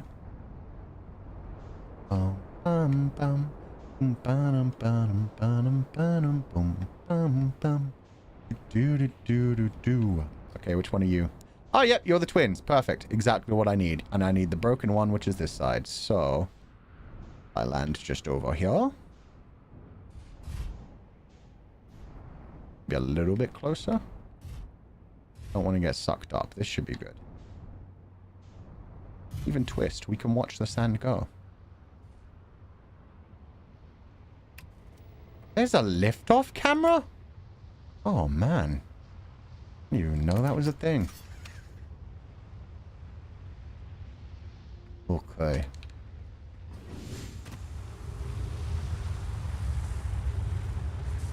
Let's hope the ship doesn't go on its own adventure again. I think I'm good. I think being the key to. You know what? We can just ride the sand right down.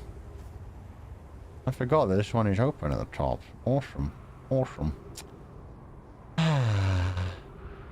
No problemo. Yeah, now it's just chill chat time.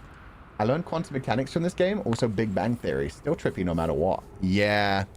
I hope this game, like, involves the Big Crunch, because I like the Big Crunch as a theory. It's very reincarnation coded, where it's like, hey, Big Bang happened, created all things, eventually the universe will come to an end, but because of that, all mass attracts each other, and eventually it'll all come back to the same place, and then just do another Big Bang again. Boom, multiple universe, continuous reincarnation, everything happens all across time. I like that. You could always practice the Dark Bramble part without getting the Warp Core and dooming the universe. Yeah, but then if I get it right, like, nothing would come from it. This way, if I at least get it right, then we're safe. The universe keeps banging. Yes. See? That's why everything is about sex, because even the universe is just continuously thrusting. Every infinity amount of time, it just gets in one more pump.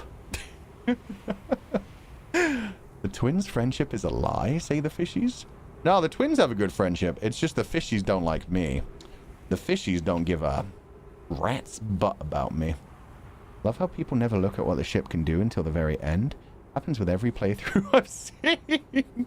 I mean, they don't have tutorials, so it's very much you learn what you need.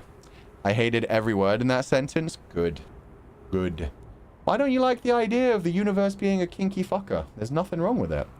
It makes sense. As above, so below. All sexual beings are kinky fuckers. Why can't the universe be one giant organism just smashing cheeks? Fishes like you so much they want to eat you. I must be tasty. Although I want to turn them into sushi. They're lucky they're in Dark Bramble where they get to be huge. The fact that we see one on Timber Hearth and it's like the size of our head is such bullshit. I want tiny fishies. I don't want giant fishies. Okay, let's rob the geniuses. Makes sense because the universe has been fucking me over and over since I hit 25. Nobody dies a virgin. That's why nobody ever actually gets wizard powers even at age 30. Because if you're a virgin by age 30, something else has fucked you in life, unfortunately. Okay, no gravity. We'll switch reverse what we do. We'll do no gravity and then this. Up we go. Oh, also, I meant to say it at the beginning of the stream, but I didn't because I'm dumb. Oh, do you not move without gravity? You suck. Okay. My reverse order has fucked me. I watched a new anime yesterday. It's really good. I really advise it. I'm calling it Actual Yuri on Ice. It's actually called Medalist. But it's a cute little ice dancing anime where there's... Go up, you son of a bitch. There we go. There's like a 27-year-old figure skater who started figure skating when he was like super old. Not even super old. He started when he was 15. But that's like past the point where you can like get up to Olympic level. Despite that, he worked his ass off and managed to get up to that kind of level. And he has just met a... I think she's 9-year-old girl. That is also... No, 11. She's 11. That's it. Yeah, because she's like right on the cusp where she could still technically... if she's good enough, be able to become a figure skater, and she really wants to. So it's a cute little story of like a jaded man who had his chance of becoming a figure skater but didn't quite make it, and a young girl who's continuously being told by everyone that she will never make it and that she's useless by her like whole family and school and everything else. Teachers, everybody just kind of treats her like crap. She doesn't have any friends. And so there's one older man who actually believes in her and wants her to achieve the things that he never got to, is taking care of her, and it's really cute.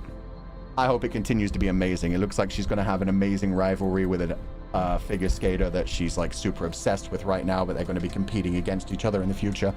And judging from the trailer, it looks like there's going to be some rivalry going on between the main man and another man that looks like he might be the older brother of the other character as well. So I'm really interested in it. I like my jaded adults taking in like young children and like being healed by them. Barakamon, Poco's Udon World, all those kinds of ones. Hopefully it'll be good.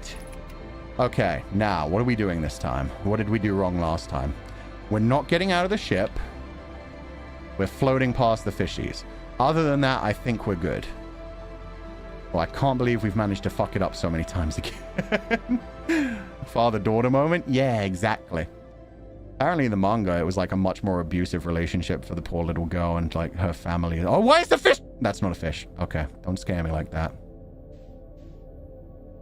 I'm gonna say, why the fuck is there a fish here this early? There's never a fish here this early.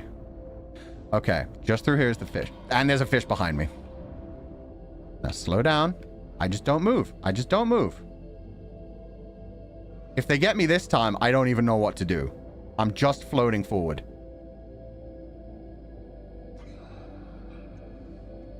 Am I going to hit their fucking antenna? I swear to God. I'm taking hands off the controller. I'm not doing anything. Just go through. Just go through. Okay. So far, so good.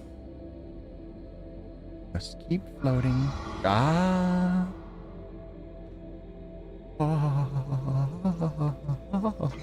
No, no, no. I didn't move. I didn't move. You can't eat me. Okay.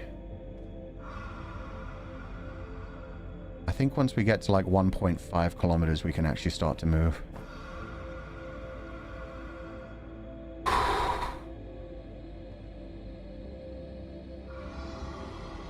In fact, maybe once we see their fish eggs, I'll just chill.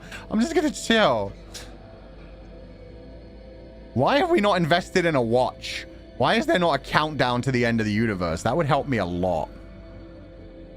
Just a friendly neighborhood non-fish. I'm not delicious. Exactly. I'm made of metal. Literally. Bad idea. You're doing great. Thank you, Pixie.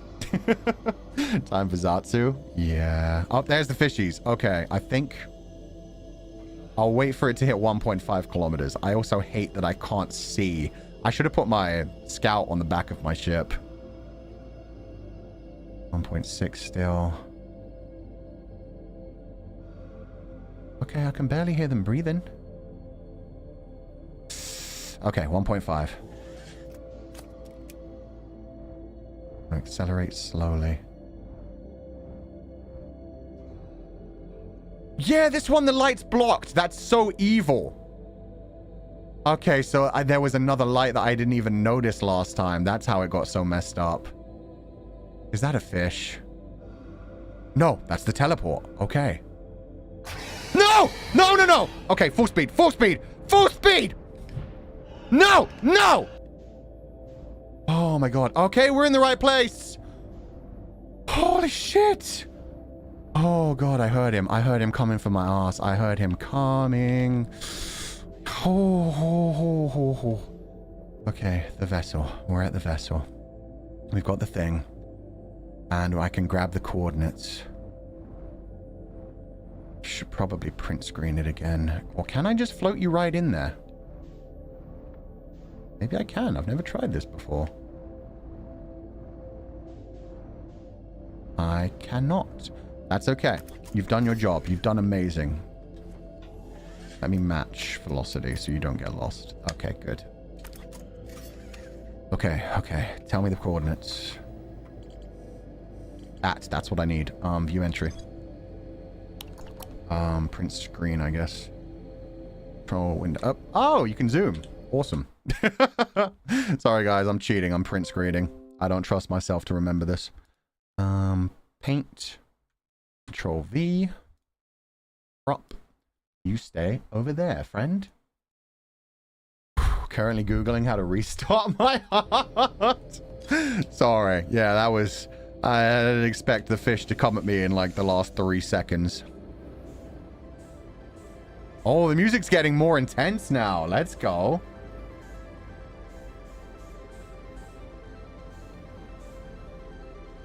Okay, go, go, go. I don't believe there's any gravity here. There is oxygen, which is nice. Okay, so... I move you over there, I believe.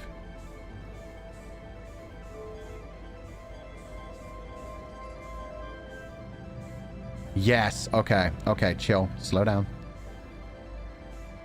And match velocity. Bit lower. Now match velocity. Discombobulate. Okay, first single is bottom left. Wait, put the fucking warp core in. Fu-chan, what are you doing? No!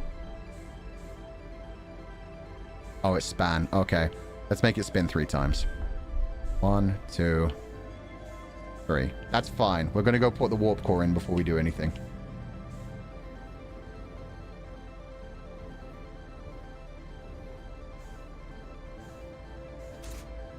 Oh, that gives us gravity too. Sick. Okay, that's going to make things way easier. Okay. The full panic moment there, yeah. Why is it still on the right? Oh, do I just... Oh, I can just go backwards. Oh, okay. We're learning new things about the technology. Okay. Bottom left. Bottom left. Up left 1. Into the top right. And then we move on. That's the signal. Okay. Second one. Bottom left start. And then to top right. Left 1. And down. Okay. Third one. Tell Fu-chan is stressed as hell. This music, man. This music normally means you're about to die. It's threatening me. Bottom left, mid left, top left. Bottom right. And then all the way up. Eye of the universe. Here we come.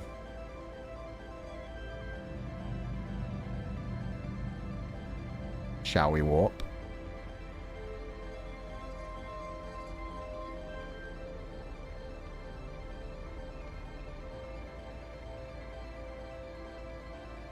Did I have to push this up?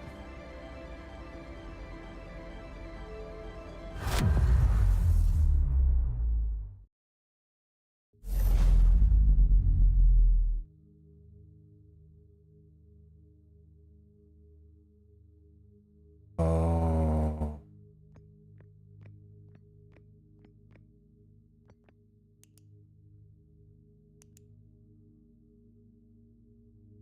I can't even use my scout launcher.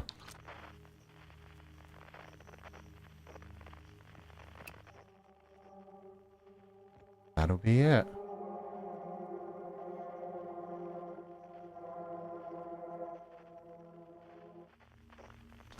Guess I need to get out there.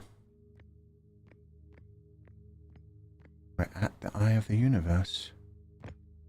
That's pretty sick. Yeah, it kind of reminds me of what Thingy looked like. The Giant's Deep, when we got like deep down underneath it. Okay, let's conserve as much of our fuel as we can.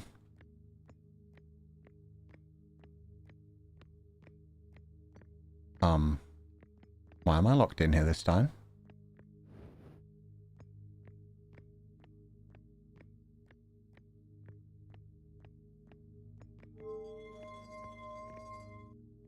Oh, is it like...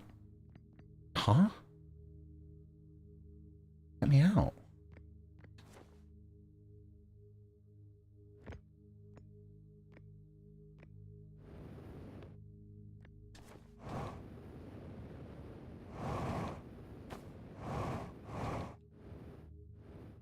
What the...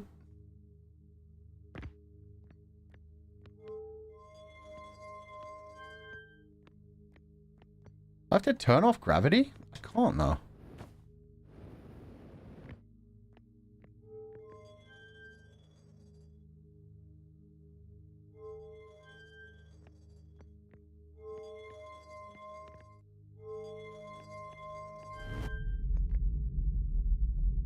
Oh.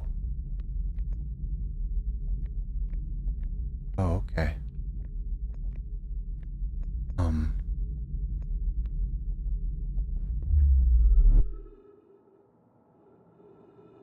Oh. They had a more direct teleport too. There's the vessel. Unable to pinpoint location. Yeah, I guess.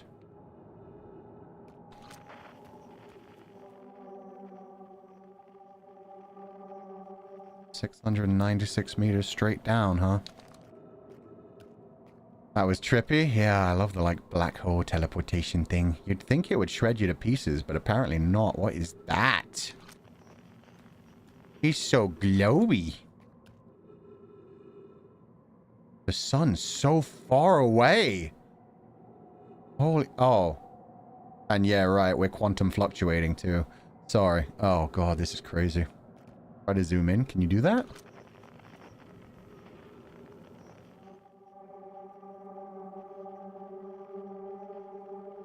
No, it's not letting me zoom it. Wait, is this just this again? Maybe this is just the controls again. Oh, God. Maybe that's why I can't use the signal scope. Signal scope is fine. Retrieve scout. Primary tool action. And then zoom in as well.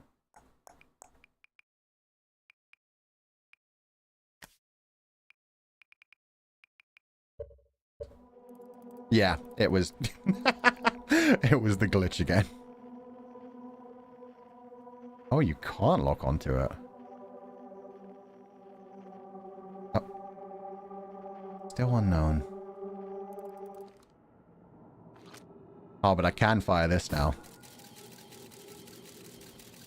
Oh, I don't like that. What do you mean it goes inside itself and somehow is hollow and yet also... Oh my god. It's making music.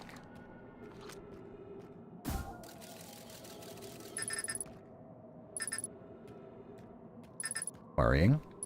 I'm trying to bring it... Oh. I can't even call it back. It's just gone.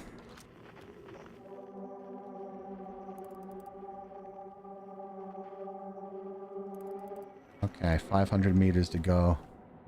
Scout is gone forever. Why does it sound like the space beach?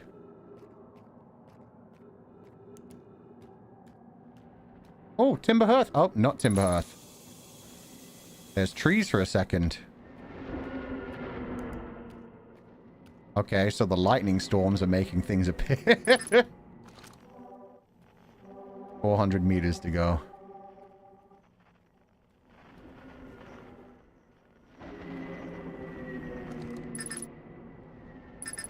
Oh, I hate this. I hate everything about this.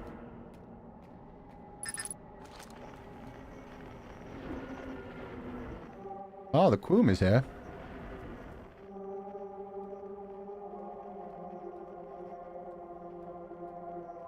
I have to go up into the sky. Lovely. I have to jump into the hole.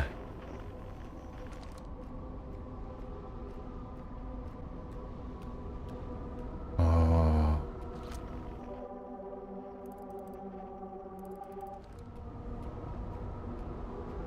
Spooky music? Yeah. Oh my god!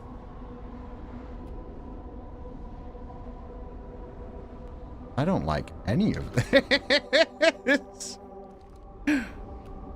It's got its own gravitational field.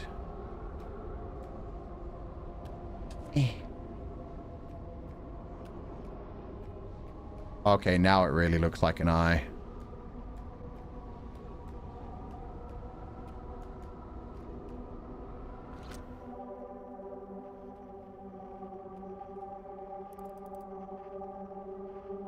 Okay, 300 meters to whatever the fuck this is. Ikuzo! Ikuzo! I can't break gravity. Uh-oh, that's a problem. Okay, we have to climb first.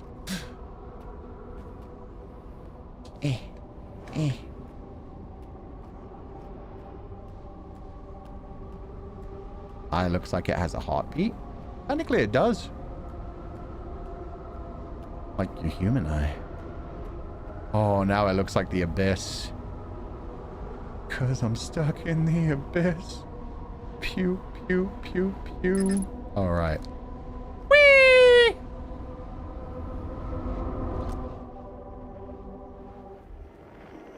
Oh, no.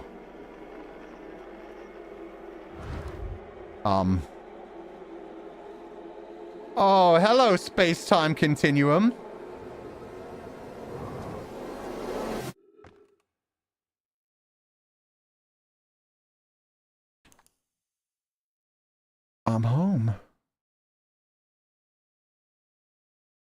but not quite home. Huh? Outer Wild Ventures was founded by Feldspar, Gossan, Slate, and Hornfels to explore a solar system at the end of the universe. Your eyes are still open, so I'm still actively being time looped. The Nomai never got to see it for themselves, but thanks to their efforts and technology, a Hearthian was able to reach the eye of the universe. Huh? Oh, this is in the future! They know what I did?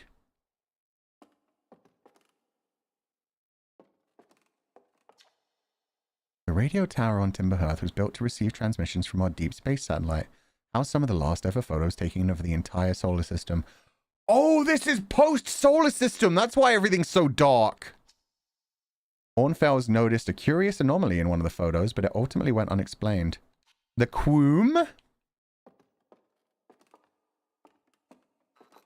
Oh! No, don't like that. No, let me leave. Okay, okay, okay. No, that's fine. Sure.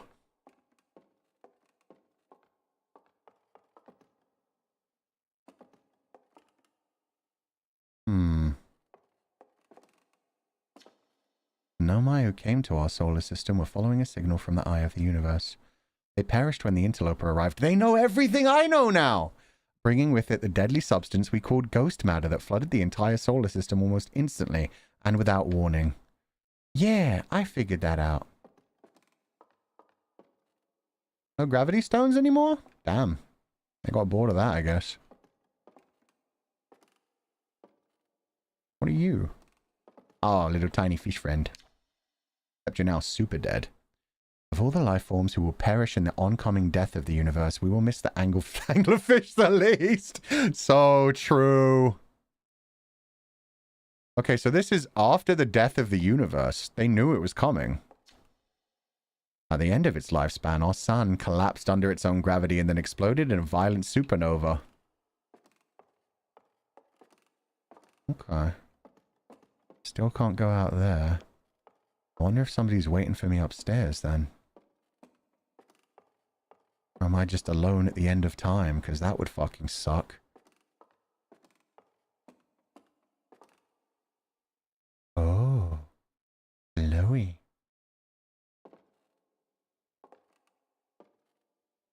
Jumbo, salty and fresh. Mars something.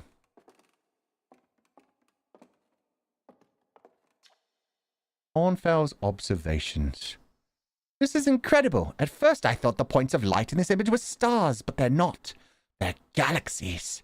And this image covers just a tiny patch of the whole sky, which means the universe contains at least 1,000 times more galaxies than we previously imagined. Oh, it was the marshmallows. Oh, my bad. I think I need to sit down. Yeah, that's a lot to get your head through. This is odd.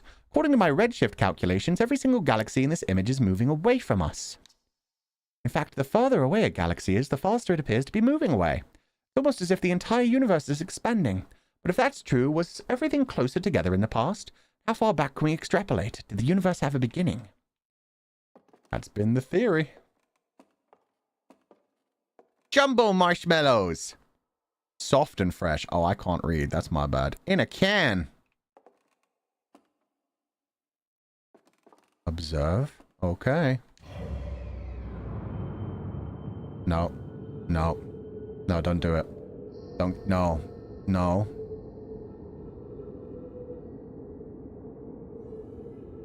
No. What do you mean, as above, so below? I'm just one tiny piece, but at the same time, that's what I'm observing. So I am the giant and the tiny, and everything is gone. Oh, I'm in space now. My mind has expanded to a point I cannot understand.